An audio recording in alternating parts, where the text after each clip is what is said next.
Bismillahirrahmanirrahim. Assalamualaikum warahmatullahi wabarakatuh.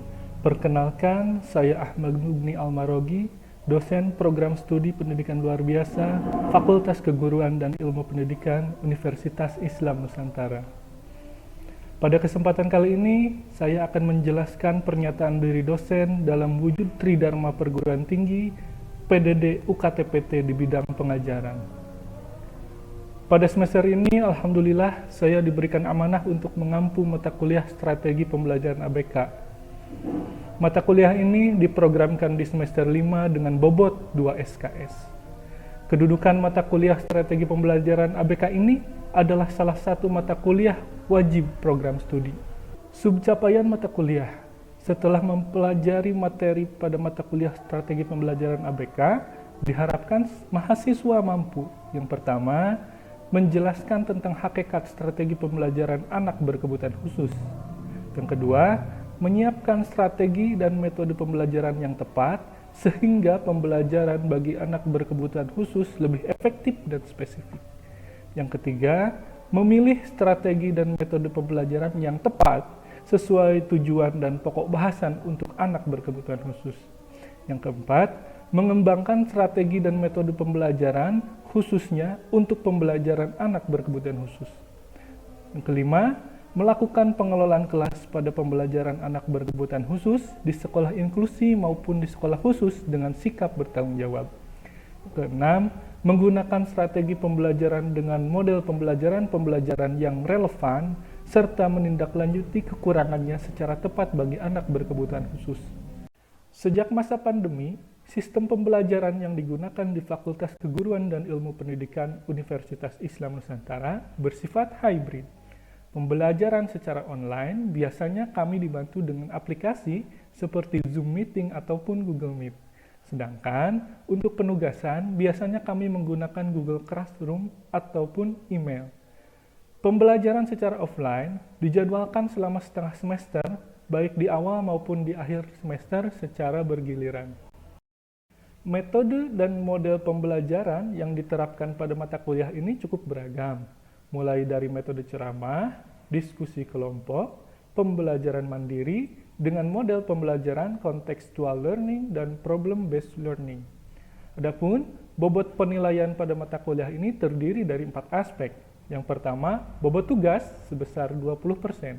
Yang kedua, bobot UTS sebesar 30%. Yang ketiga, bobot UAS sebesar 40%. Yang keempat, presensi sebesar 10% dengan toleransi kehadiran minimal 80%. Demikian penjelasan RPS pada kesempatan kali ini, mudah-mudahan kita semua dapat memahaminya. Adapun proses delivery, interaction, dan assessment yang akan ditayangkan pada video kali ini adalah materi tentang strategi belajar mengajar. Selamat menyaksikan. Wassalamualaikum warahmatullahi wabarakatuh.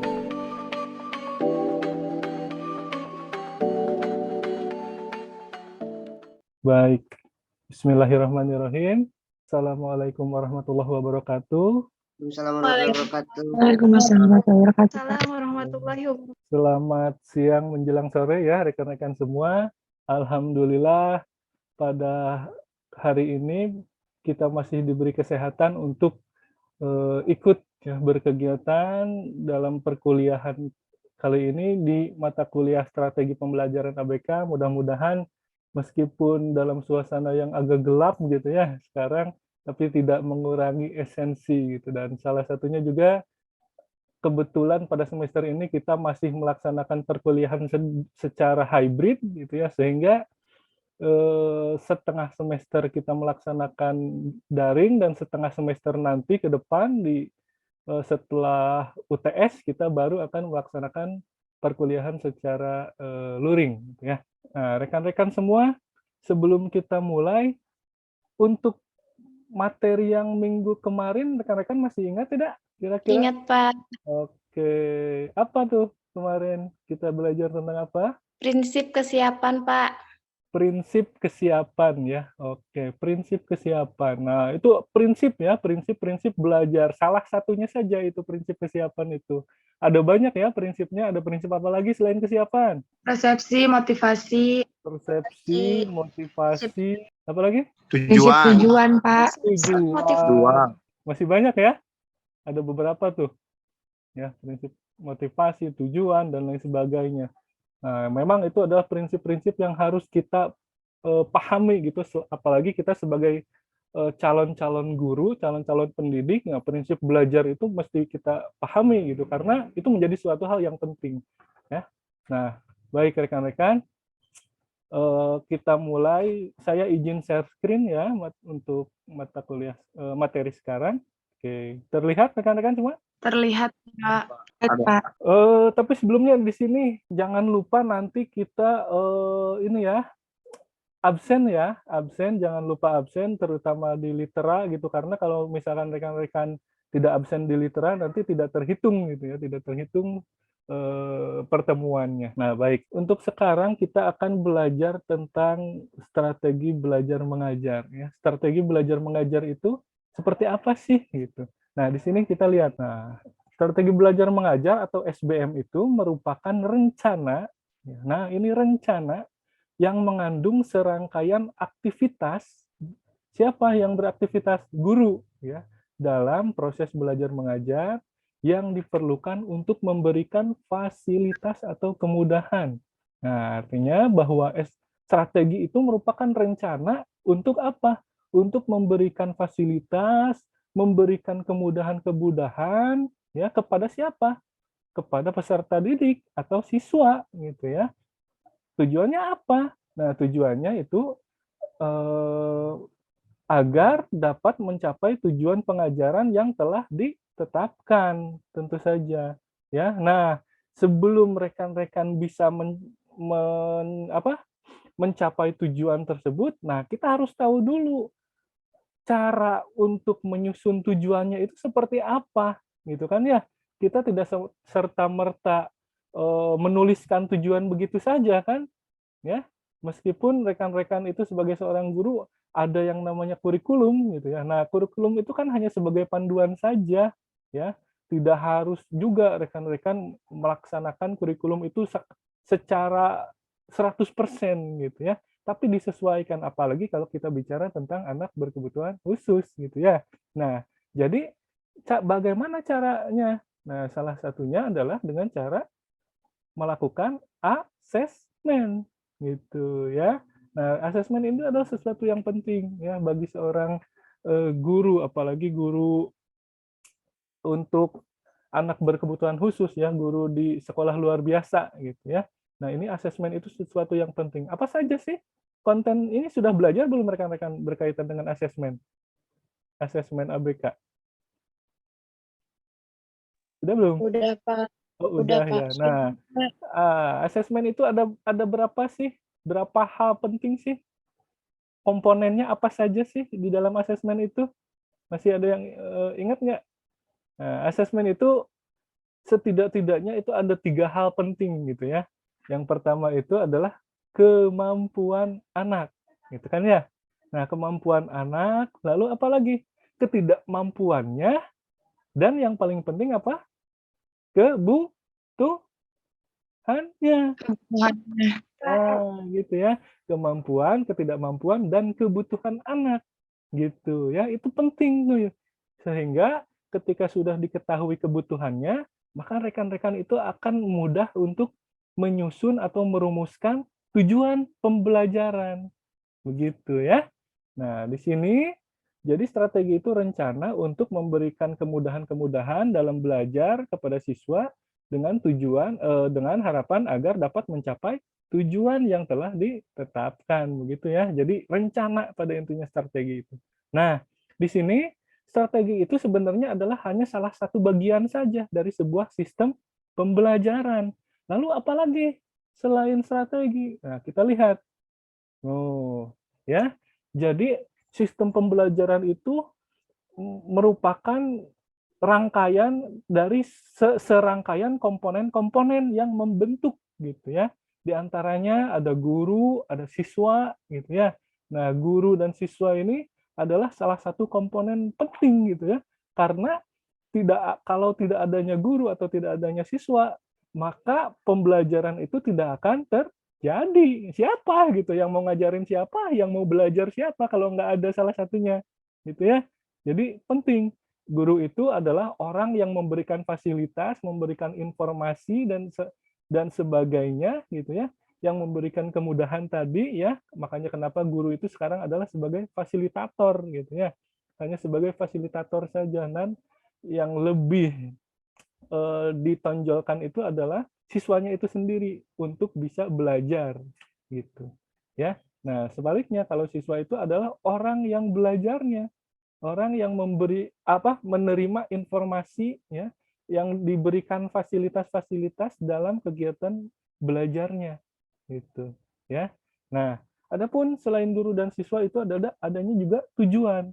Nah, tujuan ini juga adalah sesuatu hal yang penting ya. Seperti yang tadi dijelaskan, strategi itu adalah eh, pemberian fasilitas atau kemudahan untuk mencapai tujuan yang diharapkan atau yang ditetapkan. Nah, tujuan ini tadi, bahwa tujuan itu rekan-rekan bisa merumuskan, seorang guru bisa merumuskan tujuan itu kalau ada hasil asesmen, terutama apa tadi, kebutuhannya, begitu ya. Kebutuhannya. Kalau sudah diketahui kebutuhannya, seorang guru atau rekan-rekan lah gitu, nanti calon guru itu lebih mudah untuk merumuskan tujuan, begitu. Selain tujuan juga ada materi. Nah, materi ini juga sesuatu yang penting yang menjadi bagian atau komponen dalam sistem pembelajaran ya, materi itu. Nah, materi itu juga bisa dirumuskan tadi salah satunya dengan adanya pedoman kurikulum ya, karena kurikulum itu sebagai pedoman dasar tetap ya, tapi juga disesuaikan dengan hasil asesmen gitu ya. Kalau sekiranya hasil asesmen tidak akan mencapai, ya jangan dipaksakan gitu ya, sehingga tidak efektif nantinya begitu ya. Nah, lalu juga selain materi, strategi. Nah, ini juga strategi ya masuk ke dalam komponen atau sistem pembelajaran ya. Tadi sudah dijelaskan bahwa strategi itu adalah sebuah rencana gitu ya. Tapi bagaimana untuk merumuskan rencana, karena rencana itu kan masih abstrak ya. Nah, nanti dijelaskan. Nah, selain itu juga ada media. Nah, media ini juga adalah sesuatu hal yang penting gitu ya. Media itu menjadi salah satu alat bantu untuk mengoptimalkan kegiatan pembelajaran, proses pembelajaran, sehingga anak bisa lebih fokus, bisa lebih paham gitu ya, dan lain sebagainya. Selain itu juga komponen yang terakhir adalah evaluasi ya. Nah, evaluasi ini adalah untuk menilai sejauh mana keberhasilan dan keoptimalan itu, baik tujuannya apakah sudah tepat tidak, materinya sudah tepat tidak gitu ya, strategi yang digunakannya itu termasuk metode dan medianya apakah kira-kira sudah bisa mengoptimalkan gitu ya, mengoptimalkan proses pembelajaran sehingga tujuannya itu bisa tercapai atau tidak gitu ya. Nah, evaluasi itu tujuannya seperti itu. Sehingga ketika sudah diketahui gitu ya, guru itu akan semakin mudah untuk merancang program pembelajaran yang selanjutnya. Artinya evaluasi itu adalah sebagai salah satu bentuk feedback ya, untuk menyusun umpan balik gitu ya. Ini umpan baliknya seperti apa? Kira-kira masih apa nih yang masih kurang optimal gitu dari proses pembelajaran yang sudah dilaksanakan gitu ya, dievaluasi. Jadi prosesnya itu berputar sebenarnya, berputar, direvisi gitu ya. Jadi tidak ada istilah program yang sempurna, tidak ada gitu ya. Program itu tetap perlu ada evaluasi gitu ya, sehingga makin disempurnakan. Apalagi kalau kita bicaranya anak berkebutuhan khusus gitu ya. Materi, strategi, media itu tidak ada yang sempurna gitu ya. Disesuaikan saja dengan kebutuhan ya, seperti itu. Nah, lalu strategi dalam belajar mengajar tidak akan terlepas kaitannya baik dengan metode, teknik, dan model pembelajaran. Nah, metode pembelajaran adalah cara yang digunakan untuk mengimplementasikan rencana yang sudah disusun, ya. Tadi kan rencana itu adalah strategi, ya. Strateginya sudah disusun, tapi cara untuk melaksanakannya, mengimplementasikannya seperti apa nih, gitu, ya. Nah, caranya itu adalah dengan membuat atau melaksanakan sebuah metode. Kegiatan nyatanya, kegiatan praktisnya itu adalah dengan melaksanakan metode pembelajaran, misalkan ceramah, diskusi, demonstrasi, ya, simulasi, dan lain sebagainya. Banyak ya metode itu. Nah, seperti sekarang kita adalah menggunakan metode gitu. ceramah. Oke, ceramah ya sekarang itu. Nah, lalu ada teknik. Nah, teknik pembelajaran adalah cara yang dilakukan seseorang dalam mengimplementasikan, ya, dalam mengimplementasikan suatu metode secara lebih spesifik. Misalkan di sini bermain game, pemecahan masalah, tanya jawab, gitu ya. Misalkan kalau rekan-rekan itu mau menggunakan metode diskusi, ya. Nah, di dalam diskusi itu kan perlu lagi, ya, perlu sebuah cara, perlu sebuah teknik supaya bisa terlaksana dengan baik, ya. Misalkan diskusi untuk kelompok besar dan diskusi untuk kelompok kelas yang kecil misalkan ya, itu akan berbeda teknisnya, gitu ya. Kalau misalkan kelompoknya besar paling perlu dibuat lagi apa, kelompok-kelompok kecil. Kalau misalkan satu kelas itu ada 40 siswa, kan nggak mungkin gitu ya, bukan nggak mungkin, tapi tidak efektif lah gitu ya diskusinya. Makanya dibuat kelompok-kelompok kecil, misalkan 5 orang gitu kan ya, atau 10 orang disesuaikan dengan kebutuhan saja gitu ya. Nah, itu adalah salah satu tekniknya ya, teknik dalam pelaksanaan atau implementasi sebuah metode. Nah, adapun model nih, model pembelajaran itu merupakan kerangka konseptual ya, konsep ya, yang melukiskan proses sistematis dalam mengorganisasikan pengalaman belajar tertentu. Nah, artinya model ini adalah rangkuman cakupan dari setiap bentuk, baik itu pendekatan, strategi, metode, teknik, dan taktik. Nah, semua hal itu dirumuskan menjadi sebuah model. Ya, jadi model itu luas cakupannya, mencakup keseluruhan yang tadi disebutkan, gitu ya, mencakup pendekatan, strategi, metode, teknik, dan taktik. Nah, model pembelajaran misalkan apa? Ada yang namanya contextual learning, misalkan, atau problem based learning, atau project based learning. Contextual learning itu seperti apa sih? Rekan-rekan pernah mendengar nggak? Contextual atau problem based learning? Belum, Pak. Belum, oke. Nah, contextual learning itu artinya adalah model pembelajaran yang sifatnya kontekstual atau yang sifatnya adalah menggunakan ya hal-hal yang memang sedang terjadi di lingkungan sekitarnya. Yang kalau orang bilang orang sekarang mau bilang yang sedang viral misalkan gitu ya. Seperti kasus Lesti Bilar gitu ya atau kasusnya Sambo gitu ya. Nah, itu adalah sesuatu hal yang bisa dijadikan bahan untuk belajar gitu ya. Atau sederhananya adalah sesuatu yang sedang terjadi di lingkungan sekitar kita gitu. Itu diangkat menjadi sebuah tema untuk kegiatan belajar mengajar. Misalkan yang tadi kasus Lesti Bilar atau kasus Sambo gitu ya. Itu bisa dijadikan sebuah pembelajaran bagi orang-orang yang belajar tentang psikologis misalkan gitu ya. Ini kenapa sih Sambo bisa melakukan hal seperti itu, sekejam itu gitu ya? Apakah tidak punya hati nurani lah dan sebagainya, atau mungkin ada gangguan mental misalkan gitu ya, sehingga dia bisa berani melakukan hal seperti itu. Ada juga problem base ya, kalau problem base itu pembelajarannya itu berdasarkan masalah ya. Jadi ada sebuah masalah, misalkan guru itu memberikan sebuah masalah, sebuah kasus misalkan yang sekarang sedang hangat itu RUU ya, RUU Sisdiknas gitu ya. yang masih rancangan undang-undang tentang guru dan dosen kan mau dirubah kan ya. Nah, itu bisa dijadikan diangkat menjadi sebuah tema pembelajaran gitu ya. Karena itu adalah problem. Nah, seperti itu. Jadi banyak ya model pembelajaran itu, ada kontekstual, problem, ada project gitu ya. Kalau project itu ya jelas berdasarkan project ya, diberikan sebuah tugas misalkan. Kita tugasnya berupa proyek ya. Gitu. Misalkan rekan-rekan datang ke sekolah gitu ya, melakukan proyek pembelajaran mandiri gitu ya, atau proyek jadi asisten guru di sekolah gitu, di kelas gitu ya, banyak hal.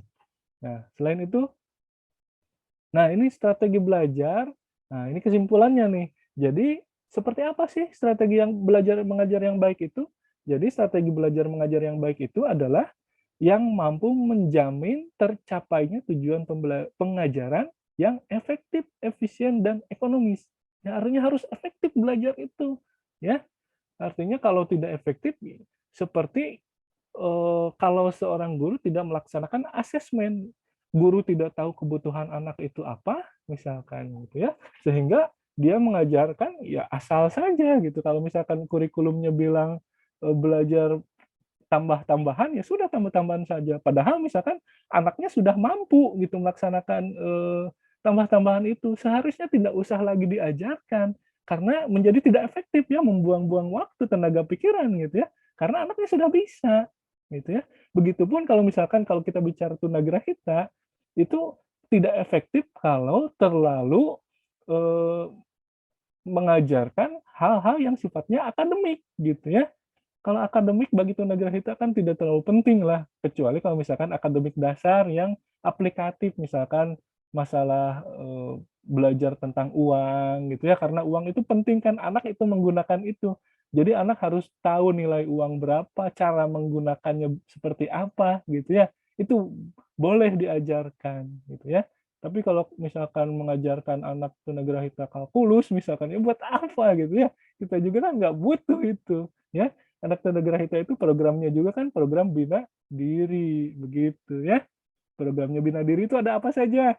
Ada mengurus diri gitu ya, ada merawat diri, ada menolong diri dan menghindarkan diri dari bahaya gitu. Ada setidak-tidaknya ada 4 hal gitu kan ya. Ada 4 komponen dalam bina diri itu ya. Rekan-rekan harus paham itu karena kebanyakan kan kita di sini itu spesialisasinya adalah tunagrahita ya, spesialisasinya kebanyakan. Nah, makanya harus paham. Setidak-tidaknya rekan-rekan bina diri itu apa sih? Itu justru adalah program utama untuk anak tunagrahita gitu ya. Oke.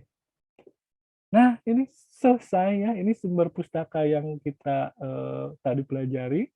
Lalu, nah ini ada tugas nih ya.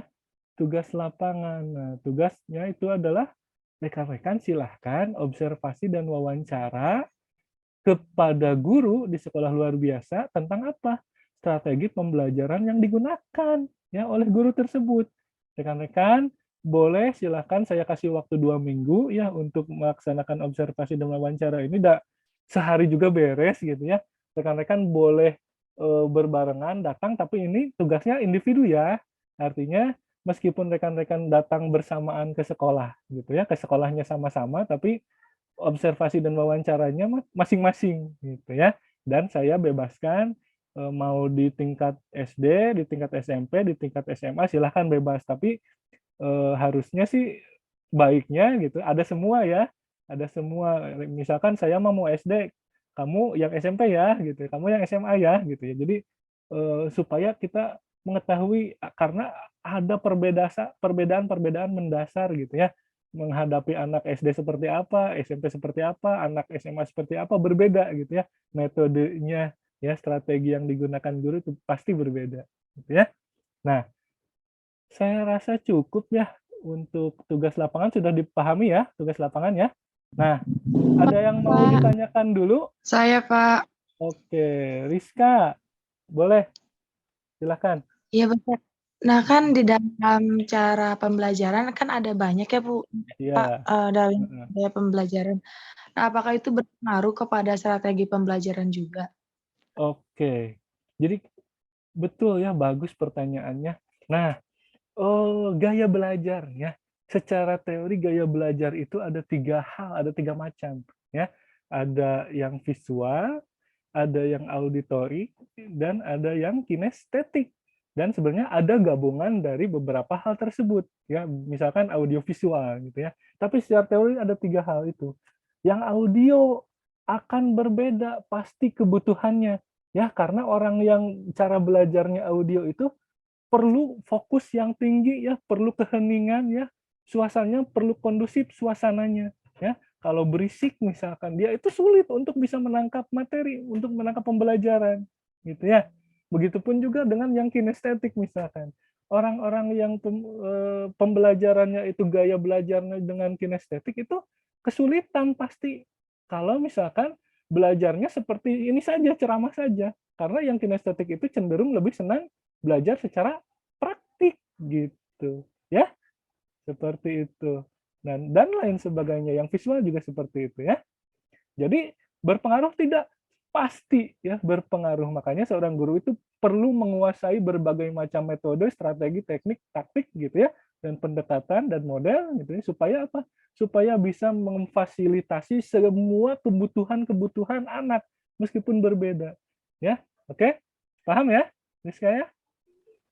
Bapak, terima kasih, Oke. Pak. Yang lain masih ada nggak yang mau bertanya?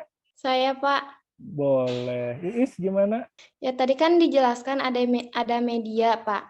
Nah, Hmm, apakah itu wajib dalam pembelajaran? Jadi emang harus ada banget gitu, Pak, di setiap pembelajaran. oke, betul. Media ya. Media ini memang menjadi sebuah hal yang gampang-gampang susah gitu ya. Padahal sebenarnya dalam pembelajaran itu media itu menjadi sesuatu hal yang penting juga. Karena apa? Untuk bisa lebih mengoptimalkan kegiatan pembelajaran gitu ya. Meskipun kalau kita bilang media itu wajib tidak, sebenarnya tidak juga gitu ya. Sekarang juga ceramah sebenarnya eh, tanpa media pun jadi kan gitu ya. Tapi apakah optimal? Tidak. Nah, kalau dibandingkan misalkan ceramah tapi saya menggunakan PowerPoint seperti tadi gitu ya, itu lebih optimal ya dibandingkan dengan hanya sekedar berbicara seperti ini saja gitu ya, karena rekan-rekan cuman bisa melihat muka saya mungkin yang hinyai gitu ya. Nah, tapi eh, kalau dengan adanya PowerPoint setidaknya bisa memfasilitasi orang-orang misalkan yang gaya belajarnya tadi gitu ya, yang visual gitu ya. Jadi selain mendengarkan dia, oh kalau apalagi kalau PowerPoint-nya itu terlihat menarik gitu, makanya kenapa PowerPoint perlu menarik itu seperti itu ya, supaya bisa fokus gitu ya, supaya bisa fokus sehingga tujuan pembelajarannya itu bisa lebih tercapai, bisa lebih optimal gitu ya. Paham ya, Iis ya? Paham, Oke, Pak. Terima kasih. saya rasa cukup ya karena waktunya sudah terbatas. Terima kasih rekan-rekan semuanya ya. Jangan lupa tugas tadi. Saya kasih waktu 2 minggu dan jangan lupa juga absen ya. Oke, terima kasih semuanya. Moga sehat-sehat semua. Saya izin live ya. Assalamualaikum warahmatullahi wabarakatuh. Waalaikumsalam.